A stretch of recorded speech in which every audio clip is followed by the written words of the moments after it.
E agora, você acompanha pela Rádio Rio de Janeiro o programa Estudo das Obras de André Luiz. Vamos refletir sobre o livro Mecanismos da Mediunidade. Produção e apresentação, Deusa Nogueira. Queridos amigos ouvintes da Rádio Rio de Janeiro, estamos nós nesse capítulo 22 que fala da mediunidade curativa na obra Mecanismos da Mediunidade de André Luiz, né, através dos médiuns Francisco Cândido Xavier e Valdo Vieira. A gente já viu sobre a mediunidade curadora, o texto de Kardec muito interessante, muito importante, e nem sempre a gente presta toda a atenção necessária ao conteúdo, né? E a gente acaba confundindo muitas situações e até sendo enganada em muitas outras. E hoje a gente vai entrar no subtema mente psicossoma. E a gente já pode começar a ver sobre esses termos. Então, no Dicionário de Filosofia Espírita do nosso Mariano Júnior, ele traz mente do latim mente, intelecto, alma, espírito. Segundo o Espírito Emmanuel, a mente é o campo da nossa consciência desperta, na faixa evolutiva em que o conhecimento adquirido nos permite operar. Está no Pensamento e Vida, capítulo 1. E psicossoma é perispírito, corpo espiritual, corpo bioplasmático. Então ele vai falar aqui de mente e perispírito. Então ele diz assim: compreendendo-se o envoltório psicossomático por templo da alma, estruturado em bilhões de células a se caracterizarem por atividade incessante, é natural, imaginemos cada centro de força e cada órgão por departamentos de trabalho, interdependentes entre si, não obstante o caráter autônomo atribuível a cada um. Vocês lembram do estudo dos centros de forças que a gente fez na obra Entre a Terra e o Céu e depois no Evolução em Dois Mundos? A gente pode aproveitar para fazer uma revisão aqui. E nessa própria obra, Dicionário de Filosofia Espírita, o Pariano vai trazendo para a gente arrumadinho. Centro de forças é um fulcro energético existente no perispírito, cuja função é a de assimilar, distribuir e manter as energias vitais necessárias à manutenção da dinamia das funções orgânicas, formando verdadeiros laços de ligação entre o corpo espiritual e o material. Os centros de força já eram conhecidos pelas doutrinas secretas e iniciáticas, que os denominam chakras, que em sânscrito significa roda, visto que são constituídos por uma série de vórtices semelhantes a rodas. Os 7 principais centros de forças são o coronário, o cerebral, o laríngeo, o cardíaco, o esplênico, o gástrico e o genésico, que estão relacionados com os principais plexos e glândulas do corpo físico. E aí, eu vou falar rapidinho sobre cada um deles. Cerebrais, centro de força cerebral, relacionado com os lobos frontais do cérebro e a hipófise, a glândula hipófise, ou pituitária. Exerce influência decisiva sobre os demais centros de força, sendo responsável pelo funcionamento do sistema nervoso central e dos centros superiores do processo intelectivo. Centro coronário, representado no corpo pela epífise, ou a glândula pineal, supervisiona todos os demais centros de força, pois é ela que recebe em primeiro lugar os estímulos do espírito encarnado. Centro de força laríngeo, relacionado ao plexo cervical, regula os fenômenos vocais, bem como as funções do timo e da tireoide. Centro de força cardíaco, relacionado com o complexo cardíaco no corpo físico. É responsável pelo funcionamento do aparelho circulatório e pelo controle da emotividade. Centro de força gástrico, relacionado com o plexo solar, responsável pelo funcionamento do aparelho digestivo, pela assimilação de elementos nutritivos e reposição energética no organismo. Centro de força esplênico, relacionado com o plexo mesentérico e o baço. Regula a distribuição e a circulação dos recursos vitais, bem como a formação e a reposição das defesas orgânicas através do sangue. E centro de força genésico, relacionado aos plexos hipogástrico e sacral, responsável pelo funcionamento dos órgãos de reprodução, bem como das emoções sexuais. Então, são esses centros de forças que ele vai dizendo aqui, e os órgãos do nosso organismo, que embora pareçam peças independentes, mas estão todos interligados, né, gente? Embora cada um tenha a sua função. Nós lemos ali dos plexos, né, dos centros de forças, e a gente pode ver também dos nossos órgãos. A função do estômago não é a mesma do rim, que não é a mesma do fígado, que não é a mesma do coração, que não é a mesma do cérebro. Cada um tem a sua função, mas há uma relação tão grande entre eles que um órgão sendo afetado, muitas vezes a vida é comprometida, porque há um colapso em todo o sistema. E é interessante, né, meus queridos? Se o nosso corpo físico aprende a viver em comunhão, foi programado para isso, por que é que a gente gera tanto conflito, né? Nós temos em nós mesmos, em cada um de nós, essa comunhão de atividades, né, traduzidas no nosso corpo físico para gerar harmonia. E a gente sabe que quando há conflito ou quando algum órgão é desrespeitado, automaticamente a saúde é comprometida. Por que a gente não pensa, meus amigos, na saúde, nos nossos relacionamentos? A gente cria tanto conflito, cria tanta dificuldade. Para quê, não é? Para quê? Na verdade, quando eu crio conflito, quando eu crio dificuldades, quem vai ser o prejudicado, quem vai sofrer o grande impacto, sou eu mesmo. Então a gente tem que ter muito cuidado e muita atenção nessas nossas escolhas. E André Luiz, ele como médico, né, ele continuando explicando, semelhantes peças, no entanto, obedecem ao comando mental, sediado no cérebro, que lhes mantém a coesão e o equilíbrio, por intermédio das oscilações inestancáveis do pensamento. Então, esse equilíbrio no nosso corpo, né, que a gente coloca que é o cérebro, na verdade o cérebro é o órgão, mas o principal é o pensamento. Daí, esse cuidado que a espiritualidade tem com o nosso campo mental. E tem mesmo, certa amiga recebeu das mãos de certa amiga também médium, um livro em que essa médium foi orientada, foi intuída. Entrega esse livro a essa pessoa e deixa com ela 1 ano. E, na verdade, a pessoa, né, a amiga médium, entregou.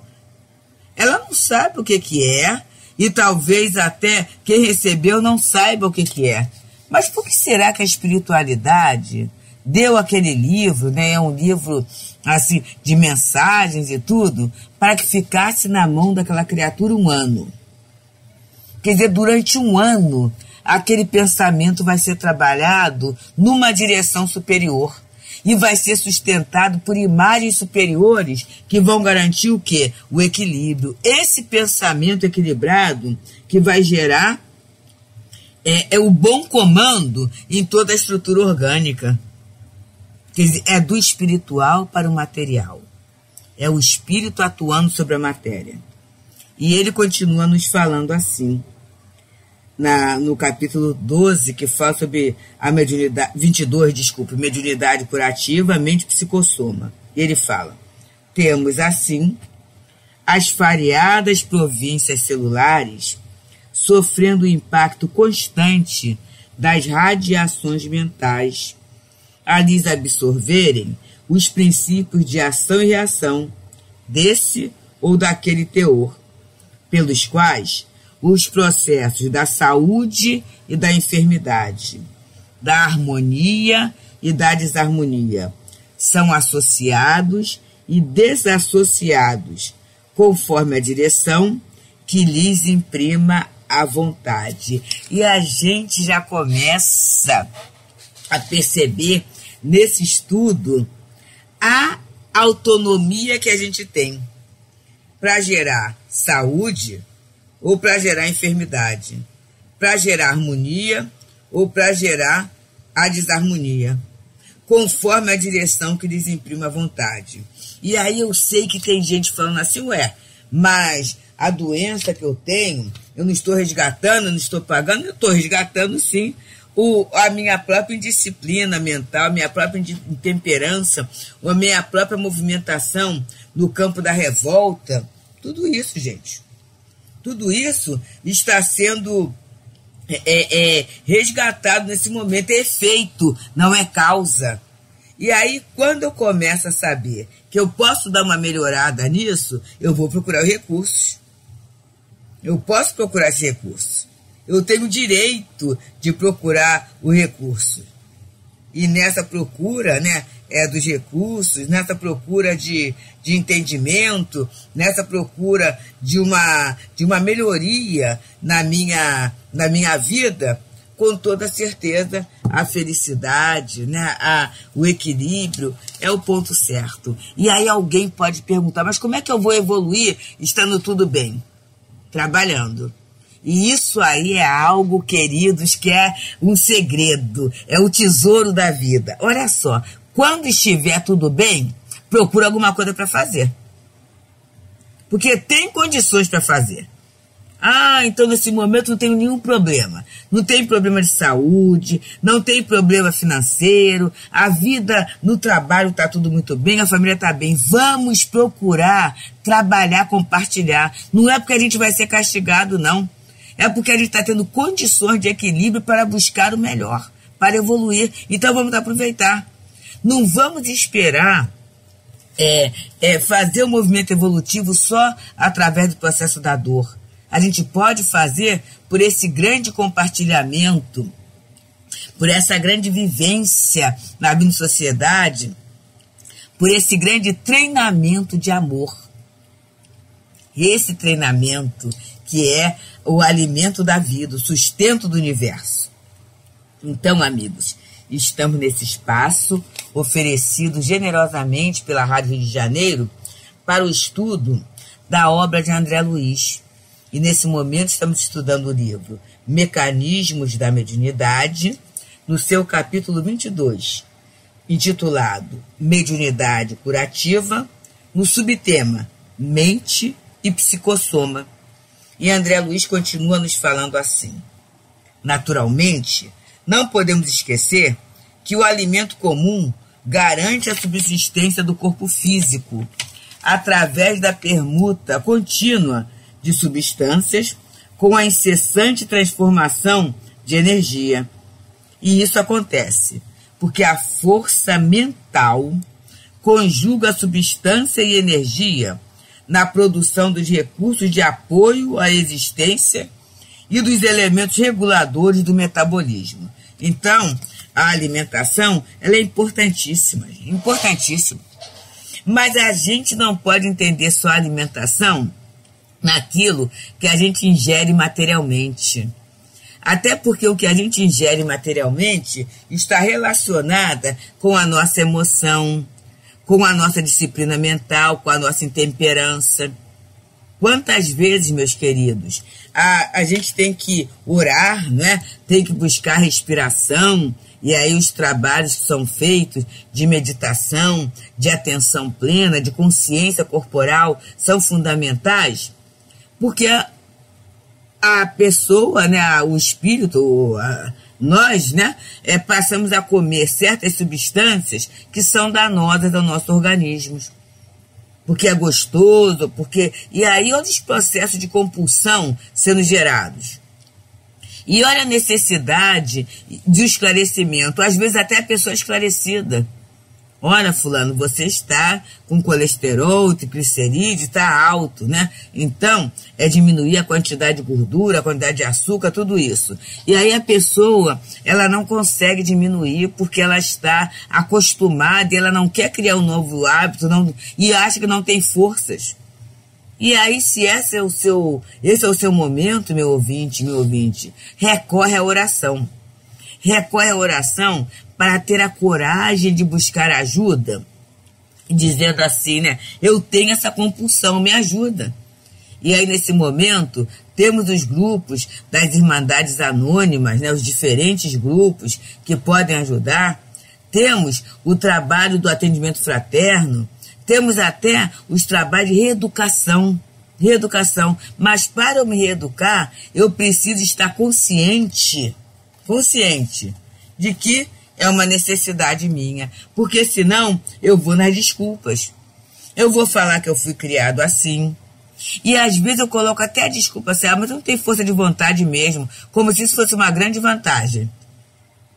Como se a vontade não fosse algo que pudesse ser acionado a qualquer momento que eu quiser. Então eu vou entrando nessa fase de desculpismo e vou me perdendo, meus amigos. E vou me perdendo. E perdendo tempo, né? Vou perdendo o equilíbrio e a oportunidade, porque eu reencarnei exatamente para trabalhar aquela dificuldade. Exatamente. E se eu trabalhar, eu vou ficar muito bem. Quantos companheiros, e eu conheço muitos, né? Não vou citar nomes aqui porque às vezes fica um pouco desagradável, mas se companheiros, né, que tiveram, por exemplo, diabetes. E tem um, então, amoroso, querido mesmo, que ele, a doutora falou, né, o protocolo, e ele seguiu assim rigidamente. E ele ficou um palito. E aí, quando ele voltou, a doutora, o que é isso? Eu disse, não, eu segui rigidamente. Eu disse, não, você pode abrir mão assim, assado. Mas o que acontece? Ele se acostumou, se educou tanto, que ele foi abrindo mão aos pouquinhos. E ficou naquela medida. E aquela medida da educação foi tão importante que ele levou um tombo. Uma pessoa já idosa, teve que fazer uma cirurgia, depois teve que fazer uma outra cirurgia, e em todo o pré-operatório, né, tudo muito bem, quer dizer, o risco cirúrgico muito bem, porque o organismo entrou num equilíbrio, a ponto dos médicos falarem assim, olha, tem o organismo de um jovem, ainda fala assim, de um jovem esportista, de um jovem disciplinado. Olha que beleza. Então ele adquiriu uma qualidade de vida que, se não fosse aquela limitação, ele não teria. Mas ele seguiu a prescrição. Ele se colocou como necessitado de orientação. E a gente muitas vezes não recebe ajuda porque a gente não apresenta essa necessidade.